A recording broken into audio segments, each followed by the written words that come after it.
Hello guys, welcome to our channel Lawsified. आज हम शुरू करेंगे landmark cases on Hindu law.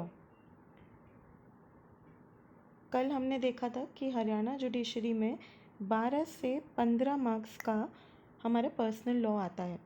तो ये क्वेश्चंस ना ही सिर्फ प्रोविजन रिच होते हैं बल्कि लैंडमार्क केसेस भी पूछे जाते हैं। तो आज हम हिंदू मैरिज एक्ट के सेक्शन 1 से लेके 17 तक लैंडमार्क केसेस को डिस्कस करेंगे। Please take out your bare acts और उसमें स्क्रिबल कर लीजिएगा ताकि साइड में जब हम प्रोविजन रिवाइज करें तो हमारे लैंडमार्क केसेस भी रिवाइज हो जाएं। स्टार्टिंग विद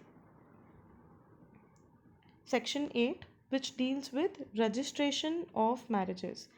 तो सेक्शन 8 का एक लौता केस है सीमा वर्सेस अश्विनी कुमार। इस केस में सुप्रीम कोर्ट ने कहा कि रजिस्ट्रेशन ऑफ मैरिज कंपलसरी है इर्रिस्पेक्टिव ऑफ रिलीजन। इसमें डायरेक्शंस भी दिए कोर्ट ने सेंट्रल और स्टेट गवर्नमेंट को ताकि सफिशिएंट लॉ दिया जाए so as to register compulsorily all the marriages. Next provision है सेक्शन 9 जो कि प्रोवाइड करता है हमें with the remedy of restitution of conjugal rights. इसमें दो बहुत ही इंपॉर्टेंट केस हैं। पहला केस है टी सरिता वर्सेस वेंकट सुबैया। इस केस में सुप्रीम कोर्ट ने बोला कि जो remedy of conjugal restitution of conjugal rights है ये काफ़ी सैवेज और बारबेरियस रेमेडी है और इससे राइट टू प्रिवेसी और right to human dignity parties का वायलेट होता है और इसीलिए ये रेमेडी अनकॉन्स्टिट्यूशनल है। पर इसी को सरोज रानी वर्सेस सुदर्शन कुमार में सुप्रीम कोर्ट ने दूसरा व्यू लिया और कहा कि लोगों के घरों में कॉन्स्टिट्यूशन को नहीं इन्वॉल्व करना चाहिए और अगर हम इस प्रोविज़न का पर्पस देखें तो हमें समझ में आएगा कि ये remedy ultra vires of the constitution नहीं है। Moving ahead we have section 12 जो कि वॉइडेबल मैरिजेस के ग्राउंड स्टेट करती है। इसमें पहला ground as laid down in section 12(1)(a) है इम्पोटेंसी का। तो दिग्विजय सिंह वर्सेस प्रताप कुमारी में कोर्ट ने लीगल मीनिंग दिया है इम्पोटेंसी को एज अ फिजिकल और mental condition which makes consummation of marriage a practical impossibility. तो अगर एक स्पाउस इम्पोर्टेंट है तो फिर ये होगा ground of voidable marriage. Moving ahead we have Asha Qureshi versus Afaq Qureshi. ये हमारे तीसरे ग्राउंड से रिलेटेड केस है जो कि बात करता है मिस रिप्रेजेंटेशन, कंसीलमेंट या फ्रॉड को। तो इसमें हर मिस रिप्रेजेंटेशन, कंसीलमेंट को फ्रॉड नहीं बोला जाएगा, सिर्फ वही जो रिलेट करता हो नेचर ऑफ सेरेमनी से या किसी मटेरियल फैक्ट से या किसी सर्कमस्टांस कंसर्निंग रिस्पोंडेंट से, वही मिस रिप्रेजेंटेशन या कंसीलमेंट फ्रॉड माना जाएगा। Moving ahead with the fourth ground which is enlisted in section 12(1)(d। Baldev Raj versus Urmila Kumari में प्री मैरिज प्रेगनेंसी को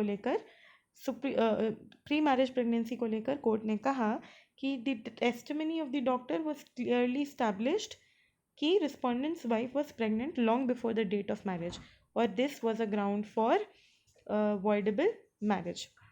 Moving ahead, we have Barker versus Barker जिसमें कोर्ट ने कहा कि अडल्ट्री के केसेस में circumstantial evidence is all that can be expected और time और प्लेस अडल्ट्री का प्रूफ करने की कोई ज़रूरत नहीं है। सेक्शन 13 हमारा डील करता है ग्राउंड्स ऑफ डिवोर्स को, तो जिसमें पहला ग्राउंड है अडल्ट्री का, दूसरा ग्राउंड है अपना क्रूएलिटी जिसमें बहुत ही लैंडमार्क केस है रसल वर्सेस रसल। इसमें कहा कोर्ट ने कि cruelty is a conduct of such a character as to have cause danger to life, limb और हेल्थ, बॉडीली और मेंटल, और as to give rise to a reasonable apprehension of such danger. अगला बहुत landmark case है भगत versus भगत का, जिसमें court ने कहा कि क्रूएलिटी इज दैट कंडक्ट जिससे दूसरी पार्टी पे ऐसा मेंटल पेन और सफरिंग इन्फ्लिक्ट होता है as it would make impossible for that party to live with each other. Moving ahead Shanti Devi versus Raghav Prakash. इसमें कोर्ट ने कहा कि वाइफ ने जब हस्बैंड की थीसिस जला दी थी जो कि एक लेक्चरर था, तो इसको एक form of gross cruelty court ने हेल्ड किया और डिवोर्स ग्रांट किया। Next case on that point is Shobha Rani versus Madhukar Reddy. इसमें क्रूएलिटी को, अनइंटेंशनल क्रूएलिटी को भी क्रूएलिटी में इंक्लूड किया और कहा जब repeated demands for dowry by the husband और रिलेटिव्स है तो वो भी क्रूएलिटी होगा। Moving ahead, we have a case, landmark case on cruelty, which is दास्तान वर्सेस दास्तान. और इसमें कोर्ट ने कहा कि the threat of wife to put an end to her own life या to set her house on fire, abusing husband या insulting his father also amounted to cruelty.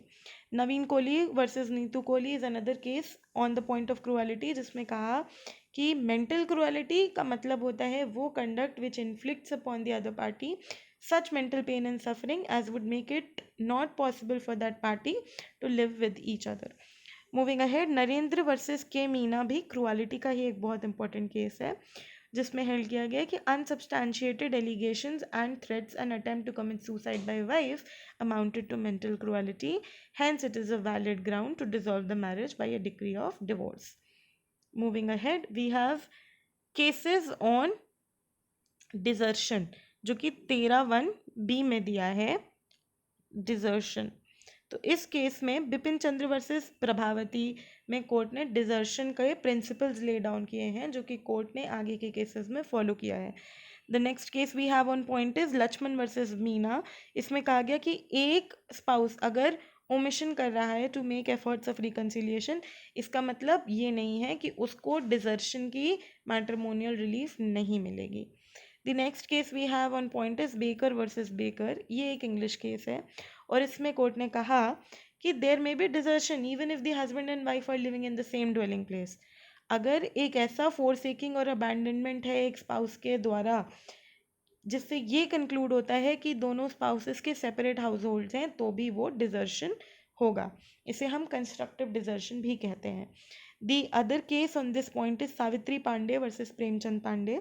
इसमें कहा गया कि desertion for the purpose of seeking divorce under the act means the intentional permanent forsaking and abandonment of one spouse by the other without other's consent या without reasonable cause. Moving ahead, section 13(b) हमारा deal करता है divorce by mutual consent को, और इसमें एक बहुत important case है, वो है सुरेष्ठा देवी वर्सेस ओम प्रकाश. इसमें सुप्रीम कोर्ट ने कहा कि a party to the petition of divorce by mutual consent can unilaterally withdraw his consent at any time till passing of the decree. इसी केस पर टिप्पणी करते हुए कोर्ट ने कहा अशोक हुर्रा वर्सेस रूपा बिपिन जवेरी में कि जो ऊपर का केस है ये बहुत वाइड है और इसको कंसिडरेशन की ज़रूरत है. प्रेजेंट केस में वाइफ ने तब तक अपनी कंसेंट विड्रॉ नहीं की थी जब तक 18 महीने हो गए थे during pendency of the proceedings. Husband ने दूसरी मैरिज भी कर ली एंड बिगॉट अ चाइल्ड. इस केस में सुप्रीम कोर्ट ने अपनी पावर आर्टिकल 142 के अंदर यूज़ करके इस मैरिज को डिसॉल्व किया. The next case is Anil Kumar Jain versus Maya Jain. इसमें सुप्रीम कोर्ट ने कहा कि in the cases of divorce by mutual consent normally consent of parties should still subsist till passing of final decree on the petition, and withdrawal of consent by one if the parties even after expiry of statutory period of 6 months would result in dismissal of the petition. Moving ahead, we have case on section 16. Section 16 हमारा legitimation को बात करता है, legitimation of children of void and voidable marriages. तो courts का general view ये होता है कि चिल्ड्रन को लेजिटिमेटाइज ही रखेंगे. तो मार्क बंधु वर्सेस कोठन डरामा केस में मद्रास हाई कोर्ट ने कहा कि a child born out of a void marriage will share the father's property equally with the other legitimate children. Moving ahead, बहुत इंपॉर्टेंट केस है Lily Thomas versus Union of India, जो कि deal करता है section 17 of Hindu marriage Act को. Section 17 of Hindu marriage Act बात करता है बाइगमी की. तो इस केस में कोर्ट ने कहा कि any marriage solemnized by husband during the subsistence of first marriage in spite of his conversion to another religion would be an offence triable under section 17 of Hindu marriage Act read with section 494 of IPC. तो अगर एक हिंदू है वो convert करके मुस्लिम बन जाए और एक और मैरिज कॉन्ट्रैक्ट कर ले, तो ये marriage will still remain void and will not get validated because of his conversion. That's all for today. In the next videos, we'll be dealing with further cases. Please like, share, and subscribe if you actually like the content. Thank you for watching.